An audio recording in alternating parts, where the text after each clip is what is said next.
vignoble charentais pour une bonne balade, c'est parfait. On est bien au milieu des vignes là, qui façonnent ce paysage. C'est pas des vignes ça? C'est bizarre. Venez, on s'approche.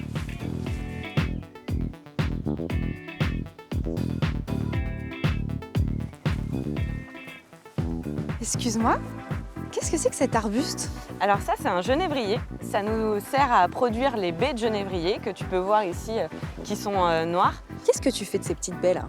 T'en Alors, fais une recette de cuisine? Alors, on peut. Ça a été dans l'histoire utilisé dans certaines recettes de cuisine, notamment la choucroute. Mais nous, on ne va pas l'utiliser pour ça, on va l'utiliser pour créer notre gin. Ah, du gin? Ouais. Bah, je fais une petite pause dans ma balade alors. Allez, je vais t'aider.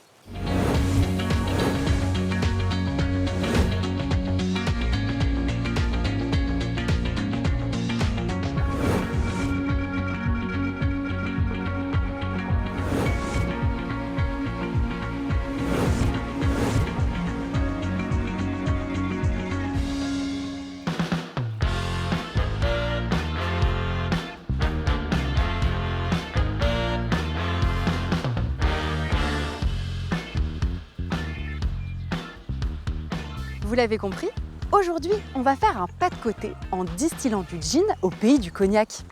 C'est à Ars, en Charente, que ce spiritueux sort des alambics.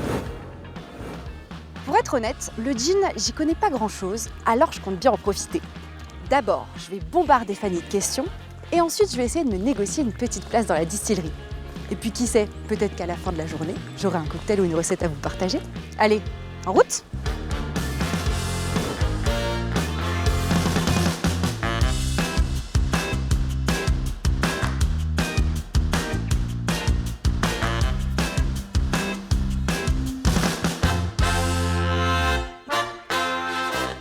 Alors comment on s'y prend là? Bah là, d'abord, tu vas t'équiper parce que c'est un arbuste qui pique un peu, donc tu peux mettre des gants. Ensuite, tu prends ton bâton et ton tamis. Et puis tout simplement, on va pouvoir frapper sur la branche pour récolter seulement les baies noires. Parce qu'en fait, comme il y a 2 stades de maturité sur une seule branche, les baies noires peuvent être récoltées cette année et les baies vertes deviendront noires pour l'année prochaine et on pourra les récolter et ainsi de suite. Il y a 1 an d'écart dans la maturité? Il y a 1 an d'écart dans la maturité et c'est ce qui fait toute la beauté de cette baie. J'ai jamais vu une récolte comme ça avec un bâton et un tamis quand même. J'ai l'impression de faire partie d'un orchestre là. Hop, allez, comment? Donc tu mets bien ton tamis en dessous d'une branche et tu vas frapper, pas trop fort pour pas faire tomber les baies vertes et un peu pour faire tomber, voilà. Comme ça là? Ouais. Ah oui, effectivement, ça tombe. C'est marrant ça. Donc comme tu peux le constater, ça prend pas mal de temps. Ah ouais, vous Ouais. faites tout à la main? On fait tout à la main ici devant le château. Oui. On a des milliers de genévriers, quelques-uns qui sont encore en train de grandir et d'autres qui produisent déjà comme cela. Et est-ce que le genévrier, c'est un arbre endémique de Charente? Pas du Alors tout. effectivement, c'est un arbre qui existe depuis des décennies, voire des centaines d'années. Il est connu aussi dans l'histoire de la Charente que avant, à Noël, c'était pas des sapins qui étaient utilisés, mais bien des genévriers où on mettait les cadeaux dessous pour les C'est enfants. Oui, tout à fait. À l'origine, qu'est-ce qu'on faisait avec cet arbre? On cuisinait plutôt les branches, on en faisait des terrines, on fait plein de trucs, non? C'est ça, alors surtout avec les baies et parfois Ouais, avec c'est ça. les épines également. C'était notre condiment en fait à l'époque, avant qu'il y ait des imports de poivre, etc. Ah ça oui. nous permettait de bien épicer nos plats. Mais c'est vrai qu'on dirait une baie de poivre, hein. Oui, tout à fait. Alors tu peux croquer dedans si tu veux. Oula, c'est amer, non? C'est un peu amer, mais tu vas voir, c'est surtout très gustatif et très intéressant en bouche. C'est bon. On va voir là-bas. Ils sont tout petits ceux-là. Et oui, ceux-là, ils sont encore un peu jeunes, mais comme tu vois, Ça ils produit produisent déjà. quand même, donc on peut y aller quand même. Alors comment vous avez eu l'idée de produire du gin ici?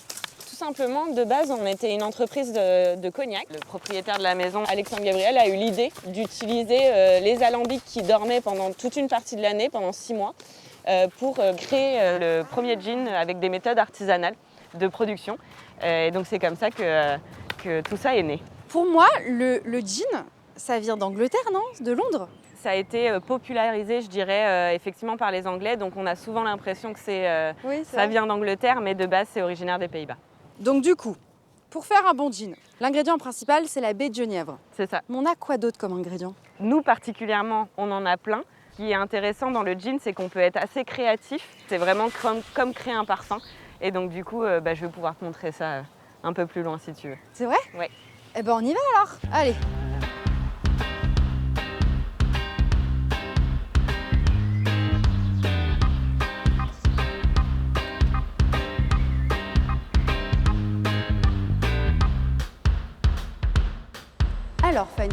quand on crée un spiritueux, j'imagine qu'il y a des règles à respecter, non? Oui, tout à fait. Alors, ça dépend du spiritueux que tu vas créer. Oui. Là, aujourd'hui, si on parle du gin, la seule nécessité pour être appelé gin, c'est qu'il faut qu'il y ait la baie de genévrier en note aromatique principale dans ta boisson.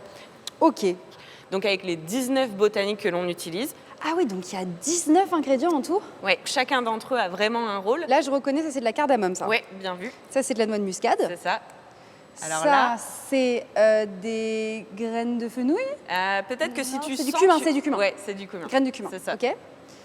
Qu'est-ce que c'est que ça? Là, l'odeur va beaucoup t'aider. C'est d'un fruit séché en fait. C'est ça. Ça, c'est des raisins secs? Non, Non. c'est des écorces de citron séchées. Ah ouais? Ouais. Ah, et ça sent effectivement un peu le citron confit. Ça, c'est quoi? C'est une racine? C'est un rhizome pour être plus exact. C'est très utilisé dans le monde du gin pour ses caractéristiques texturantes plutôt. Ah, c'est la patate. Ça, ce sont des rhizomes d'iris. Ah ouais, d'accord. Non, mais ok.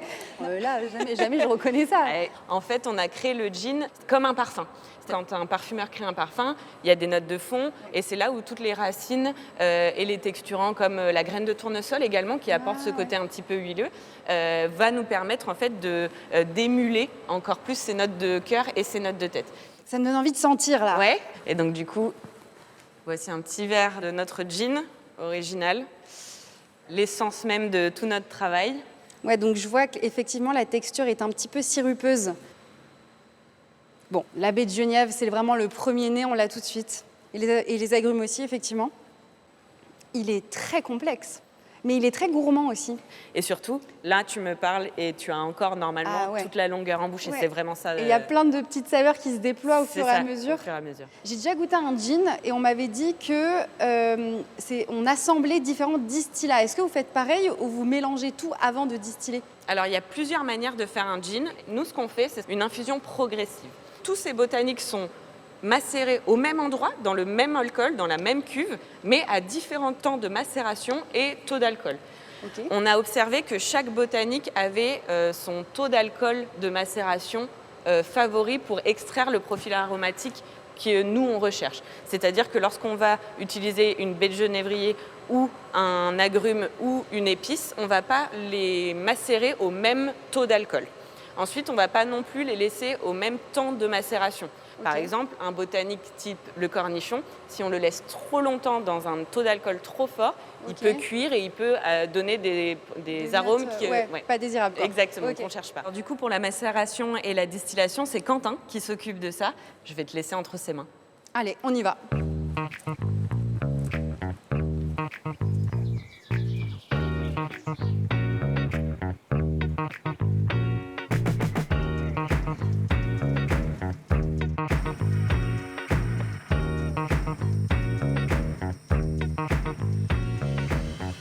Bonjour Quentin. Bonjour. Alors c'est ici la macération. Exactement. Il y a tous les ingrédients qui macèrent là-dedans, là, dans ces grandes Oui, cuves. dans ces grandes cuves de 60 000 litres, 600 hectos. Mais elles sont énormes. Je vais avoir de l'eau, de l'alcool et toutes mes botaniques. Les 19 botaniques qui composent notre gin ont été donc séparées en 4 familles différentes. On va Ok. avoir les agrumes, Mhm. les poivrés, les racines. Racinaires. Ouais. Et les épices. Oui, c'est ça. Quand ma cuve est vide, avant le remplissage, Ah oui, tu- j'ai mis un câble à l'intérieur de la cuve Ok. avec des mousquetons à des hauteurs très précises. J'ai mis tous mes sachets d'infusion à l'intérieur. Comme ça, le jour 1, je vais avoir celui-ci, eau et alcool, je vais arriver à 85 degrés d'alcool. Ce sera le premier à être immergé. Ouais. Le lendemain, je vais rajouter de l'eau pour redescendre encore le taux d'alcool à Ok. 75. Et ainsi de suite. Alors attends, depuis tout à l'heure, tu me parles de sachet de thé. C'est ça que tu appelles un sachet de thé. Oui, ben, à grosse théière, gros sachet de thé. C'est hein. ça, donc cette cuve, c'est une grosse théière. Exactement. Donc ça, si tu dis, ça c'est agrumes, ça. Oui. Ah, l'odeur là, c'est dingue. Il n'y a pas grand-chose là-dedans, là. Mm. T'en as mis vachement. Parce que là, au niveau puissance, c'est... Ouais. Ouh, il y a plein de petites graines. On est ça, c'est de la coriandre, d'accord. La muscade est très présente. Ça, on est sur de la cubèbe. Ah oui, d'accord. Et ok. ça, c'est le Sichuan. Alors, troisième famille de botanique, nous sommes sur les racinaires. Oui, exactement. Nous avons là, de la cannelle. Ouf. 2 possibilités. Ou de la cannelle ou du cassia. Ok. C'est juste la famille qui change. Iris, angélique Oui. et graines de tournesol. Et Et réglisse ratissée. dernière famille, les épices. Oui. Il y a des graines de cumin, Oui, beaucoup. Ça, c'est du bleuet. Il y a de la badiane, exactement. anis étoilé. Ok, et cumin et fenouil, et c'est tout. Bon, et ben d'accord. Donc, ça, on a dit, ça m'a servi combien de temps? 6, 5, 4, 3. Ok. Oui. D'accord. Mais on commence par la baie de Genièvre, Oui, qui est où? ici. La base du gin. Tout ça, c'est pour une cuve? Non, il y aura beaucoup plus que Ah ça. oui. Elle a été immergée, celle-là, déjà ou Oui, pas? elle a déjà été utilisée. On peut s'en rendre compte quand on fait ça. Oh. C'est dingue. Et là, il y a encore du jus et ça sent. Ouais, c'est bon, hein. C'est fort. C'est super fort. Et une fois que c'est infusé, donc c'est ce qu'on appelle le macérat, c'est ça? Oui, exactement. Tu le distilles, non? Mon macérat, je vais le distiller au fil de la semaine qui suit, Mhm. d'accord? À l'aide des alambics qui sont là-bas. C'est les jolies On va aller choses voir. que je vois là-bas, là. Oui, oui, oui. Oh oui. On va voir ça? Allez, c'est parti.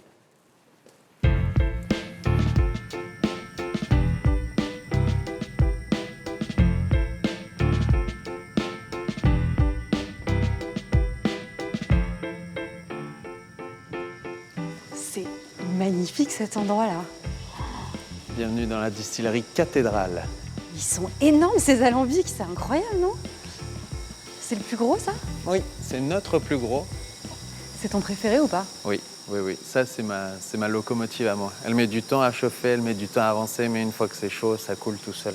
Est-ce que tu peux me réexpliquer ce que c'est exactement Ouais. le principe de l'alambic? Le principe de la distillation, c'est de séparer l'eau de l'alcool. Sur la partie droite, on a la cucurbite, d'accord, donc Original, la comme cuve dans laquelle on va mettre notre macérat, et on va chauffer. L'eau, quand on fait bouillir les pâtes à la maison, à 100 degrés on bout. Ouais. Pour l'alcool, ce sera à bien moins de température. C'est à 78 pour être précis. Donc quand on va chauffer, la première chose qui va s'évaporer, ce sera de l'alcool. Donc la vapeur, elle va monter dans l'oignon, ce qui ressemble à un oignon au-dessus de la cucurbite. Et ensuite, on va monter, on va arriver dans le col de cygne.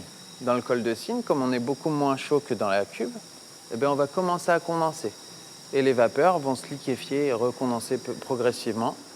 Et dans cette cuve-là, les vapeurs arrivent dans un serpentin qui est lui immergé dans de l'eau glacée. Comme ça, nos vapeurs elles condensent complètement et on arrive à la sortie. Ça prend combien de temps la distillation? La distillation dure aux alentours des 7 heures. Alors, est-ce que le fait de distiller, est-ce que c'est un travail d'équilibriste ou pas? Il y a un travail semi-équilibriste, c'est-à-dire que je vais pouvoir chauffer un peu plus, chauffer un peu moins. Il y a une affinité entre le taux d'alcool et certaines aromatiques. Ouais. D'accord? C'est-à-dire qu'au début de la distillation, je vais avoir beaucoup d'alcool dans les vapeurs Ouais. et très peu d'eau. Ouais. Et au fil de la distillation, comme je ne rajoute pas de liquide, je vais diminuer mon taux d'alcool. Ce qui fait qu'au début, je vais avoir les notes aromatiques qui sont très copines avec l'alcool. Ok. Et plus le temps passe, plus je vais changer de famille aromatique. Il y a différentes phases dans la distillation? Bien sûr, oui, oui. On va avoir, sur les premiers liquides qui vont sortir, on va avoir les pains résineux, tout ce qui est la marque d'identité de la baie de Genévrier. Ouais. Ensuite, on va arriver sur les agrumes, pour ensuite progressivement arriver sur les poivres, et ensuite arriver sur les racines. Bon, j'espère que vous suivez parce que c'est pas fastoche quand même, hein. Bon, est-ce qu'on peut goûter ces distillats? Bien sûr, on y va, on y va. Ah bah là, tu peux tremper directement le doigt dedans. En faisant cela, on n'aura même pas 1 millilitre de liquide sur le bout du doigt. La première chose à s'évaporer, ça sera l'alcool. Ok. Donc là, au niveau senti aromatique, c'est là où on aura vraiment le bouquet le plus intéressant, le plus chargé qui soit. Ok. Et à goûter, on aura moins d'alcool. Donc c'est vraiment une vraie technique de professionnel, c'est pas un truc de crado, quoi. On y est. Non, non, c'est pas trop crado, ça va.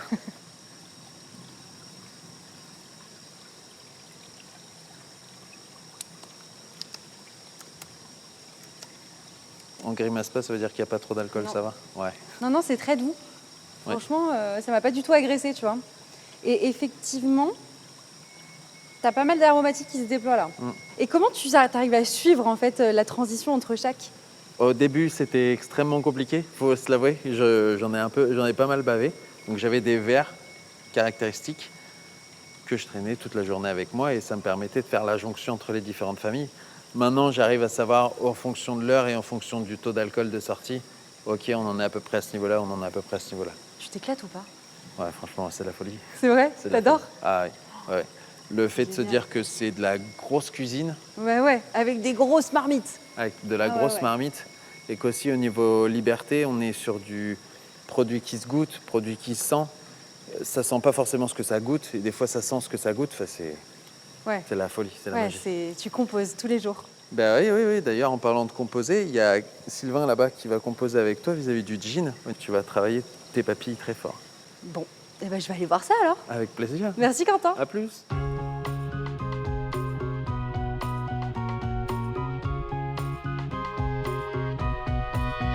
Salut Sylvain. Salut Valentine. Alors il paraît qu'on va cuisiner le gin ensemble. On va Qu'est-ce qu'on faire un dessert cocktail. Un dessert cocktail. Un dessert cocktail. C'est original ça. Exactement. C'est le petit dessin que je vois là, là Exactement. C'est composé de quoi? Alors, d'une glace à la baie de Genièvre, Ok. d'une sauce à la nette, une sauce au citron et une gelée de gin. Il faut que ça soit très frais, comme un cocktail, et avec un petit peu de gourmandise, comme le dessert. Prenez des notes pour notre dessert cocktail. Il nous faut 6 baies de genévrier, 540 g de sucre, 180 g pour la glace, 60 g pour la gelée, 150 g pour la sauce à la nette et 150 g pour la sauce au citron, 500 g d'eau, 200 g pour la glace, 80 g pour la gelée, 100 g pour la sauce à la nette et 120 g pour la sauce au citron, 270 g de yaourt grec, 80 g de notre fameux gin, 2 feuilles de gélatine, de la nette, 20 g de vinaigre de pinot des Charentes, de l'huile de pépin de raisin, 5 doses de bitter et un citron. Alors on commence par quoi? La glace, j'imagine. On va commencer par la glace, parce que voilà, après, la glace, elle va tourner pendant un petit moment. Donc, on va mettre 180 g de sucre dans le blender. Ensuite. Voilà, ça, c'est l'eau à ajouter. Et tu le fais au blender et pas à la casserole. Moi, je suis habitué à faire ça avec Antoine au restaurant. Alors qui est Antoine? Antoine, c'est le cuisinier et le propriétaire du restaurant où je travaille, Ouais. dans le quartier de Saint-Jacques à Cognac. Vous êtes associé? Non, moi je suis juste son salarié. Ouais. Hop, les baies de Genièvre aussi. Je mixe? Allez, c'est parti. On y va. C'est une glace ou un sorbet? C'est une glace. Une glace. Donc on va mettre de la crème. Exactement. Ça sent déjà bien la baie de Genièvre. Hein. Hop, allez, je te laisse verser. T'es du métier? Pas du tout. Moi je suis autodidacte, sans filet. Donc ça fait 7 ans que tu fais ça et avant, tu n'avais jamais mis un pied dans la restauration. Jamais, jamais, jamais. C'est génial. On va intégrer la crème dedans. Oui. C'est pas mal parce qu'on va avoir une vraie acidité lactique. Exactement. Dans Et le ce côté dessert. gourmand aussi du yaourt. Pour moi, c'est bon. Très bien. Et là, on va la mettre dans la sorbetière pour qu'elle tourne 1h30 et qu'elle soit prête pour le dressage. Alors, deuxième étape. Donc, on va faire la gelée de gin. Je vois des feuilles de gélatine. Voilà, donc on va les réhydrater dans l'eau froide. Une fois qu'on a mis la gélatine, Donc là, on va faire le sirop ok. de sucre, donc sucre et eau. Vous avez l'habitude de travailler avec ce gin ou pas? Oui, ça fait plaisir de faire travailler les acteurs locaux de la ville. Ouais. Donc, dès qu'on peut, on le fait. Et la baie de Genièvre, ça te plaît? J'aime bien ces arômes de ce qu'on retrouve dans le gin. Voilà, c'est quelque chose qui est assez atypique, qui est assez expressif, donc ça me plaît énormément. Oui. Alors, Donc là, tu vas verser ton sirop pour le faire refroidir un peu, voilà, dans le cuit de poule. ça a l'air d'être ramolli là. Exactement, donc là tu vas la prendre voilà, et tu vas l'essorer tranquillement. On essore toujours la Tendrement. gélatine, les amis, pour pas ajouter de l'eau à la préparation. C'est assez satisfaisant, je dois dire. C'est bien, hein, c'est agréable. Ouais. Hop. Et on y va. Ça, et on va reprendre le fouet. Et C'est assez chaud là pour que ça fonde? oui, Ah bah oui, c'est Tu vois instantané là. impeccable. Il nous manque un truc.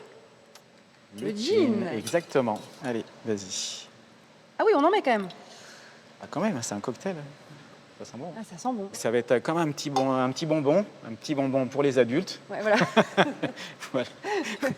Mais ça va être très sympa. Et donc là, on n'a plus qu'à mettre au frigo. Je vois de l'aneth devant moi. Voilà, donc là, on va faire la sauce à la nette. C'est vraiment original ça. Exactement. Petit côté anisé, comme ça, herbacé, qui va très très bien se marier avec, Ah ouais. Le gin. avec le gin, avec la glace à la baie de Genièvre. Donc, Pas commun quand même l'aneth dans un Pas commun. dessert. Je mets le sucre dans la casserole. oui. On met quoi d'autre, de l'eau? L'eau, voilà. Ok. Reprendre ton petit fouet pour tout mélanger. C'est quoi exactement le principe de ta sauce à l'aneth là? J'ai du mal à me le représenter. Donc c'est juste un jus un peu sucré à l'aneth, c'est ça? Exactement. Et Ok. un petit peu d'acidité avec le vinaigre de pinot. Ah, c'est sympa ça. Voilà, donc Oh, là, ça va donner un presque petit local. peu de... Voilà. Sympa. Ah ouais. Je te laisse verser le petit sirop au vinaigre de pinot. On va mettre l'aneth. Et après, on va venir ajouter de l'huile de pépins de raisin. Ah bon, Donc de d'accord. l'huile très très neutre, mais là, on va travailler la matière. Ok. D'accord? Vas-y, n'aie pas peur. L'avantage de l'huile de pépins de raisin, c'est qu'elle ne fige pas au froid. Donc on peut la stocker facilement au réfrigérateur. Oh, Alors, oh là là. ça te plaît? Ah ouais. Eh bien, c'est super. Oh, c'est dingue. J'avoue que c'est très surprenant. C'est à la fois très sucré, mais c'est ce qu'on recherche. Tu vois, sans le vinaigre, ce serait que le sucre. Ouais, c'est ça. On a une petite pointe d'acidité avec le vinaigre, mais elle est hyper subtile, elle est vraiment très légère, donc on reste vraiment dans le sucre. Et puis l'huile, ça vient apporter ce côté très doux, Ouais. très enveloppant, très Ça va. nappant. Exactement. Ça vient ça va- napper le palais. Exact. Est-ce qu'on rajouterait pas? J'avoue que moi j'aime bien. Un petit peu de vinaigre en plus. J'aime bien Je suis d'accord. l'acidité. Ok. Toc, ça suffit, Un non? petit peu plus. Ah, mais t'aimes bien l'acidité aussi, toi. Allez, vas-y. Je suis pas la seule. Non. Prochaine étape, on va tamiser la sauce à l'aneth. Vas-y, tu verses tout. Et donc après, avec la louche, tu vas venir, Avec le pochon. tu vas faire comme ceci, des petits cercles. Et bien là, c'est parfait. Tac. Ça, on voit que t'as été à bonne école, hein, parce que c'est un truc de chef, ça. Tu crois? Bah ouais. Petit chef, alors. Est-ce que tu fais ça chez toi, franchement? Non. Bah voilà. Alors, dernière étape, la sauce citron. Ok. Donc, même base, sucre et eau. Hop. Et après, on va venir incorporer le bitter. Ah oui, j'adore Voilà. ça. Comment on pourrait définir ça? Alors ça, c'est un amer. L'amertume va apporter de la fraîcheur. Donc là, on va venir mettre 5 doses. Et du coup, il nous manque l'acidité. Voilà, le citron, on laisse la peau.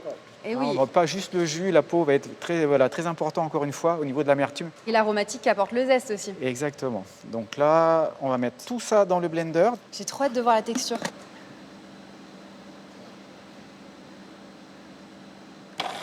On va venir ajouter l'huile de pépins de raisin. Alors, Alors, j'avoue que là, je suis surexcitée. vas-y. Voyons ce que ça donne. Je suis très curieuse de ce truc. Oh, ah, mais il y a un côté tarte au citron. Total. Lemon curd, tu vois. Voilà. Comme tout à l'heure avec la sauce à la nette, on va venir tamiser. Et ben, on va tout chercher et on va pouvoir assembler tout ça. Exactement.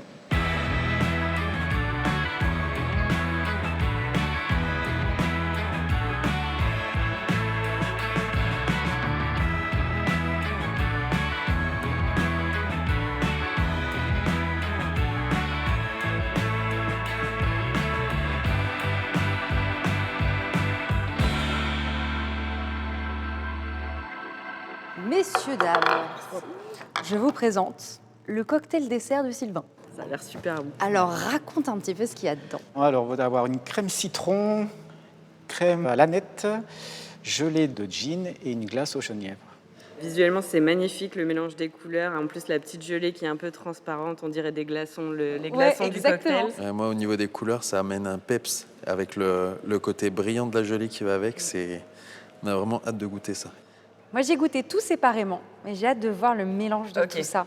Et je suis très curieuse d'avoir vos avis de grands professionnels aux papilles surdéveloppées. Du coup, l'idée, c'est de prendre tout en même Un temps. petit peu de tout.